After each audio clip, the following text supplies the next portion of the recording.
पहली शताब्दी के अंतिम भाग में यीशु के शिष्य और वे सब जिन्होंने उस पर विश्वास किया था, उसके संदेश को, जिसे उन्होंने सुसमाचार या शुभ संदेश कहा, संपूर्ण संसार में जहां कहीं वे जा सकते थे ले गए। यीशु के शिष्यों ने नए विश्वासियों को, जो संसार के विभिन्न भागों में रहते थे, प्रोत्साहित करने के लिए और उनके विश्वास को दृढ़ बनाने के लिए बहुत से पत्र लिखे थे। यीशु के शिष्यों के इन पत्रों के द्वारा परमेश्वर का वचन मनुष्यों को दिया गया और वो हमारे पास 21 पत्रियों के माध्यम से पहुंचाया गया।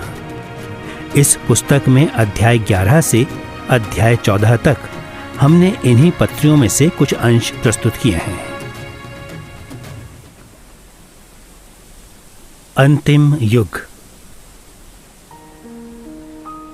हे प्रियो, अब मैं तुम्हें यह दूसरा पत्र लिख रहा हूं और दोनों में याद दिलाकर तुम्हारे सच्चे मन को उत्साहित करना चाहता हूं कि तुम उन बातों को जो पवित्र भविष्यवक्ताओं ने पहले से कही हैं और प्रभु और उद्धारकर्ता की उस आज्ञा को स्मरण करो जो तुम्हारे प्रेरितों के द्वारा दी गई थी।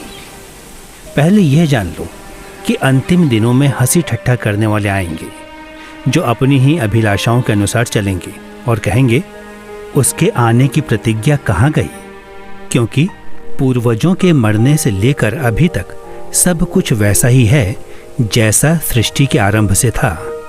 वे तो जानबूझकर यह भूल गए कि परमेश्वर के वचन के द्वारा आकाश प्राचीन काल से अस्तित्व में है और पृथ्वी भी जल में से बनी और जल में स्थिर है।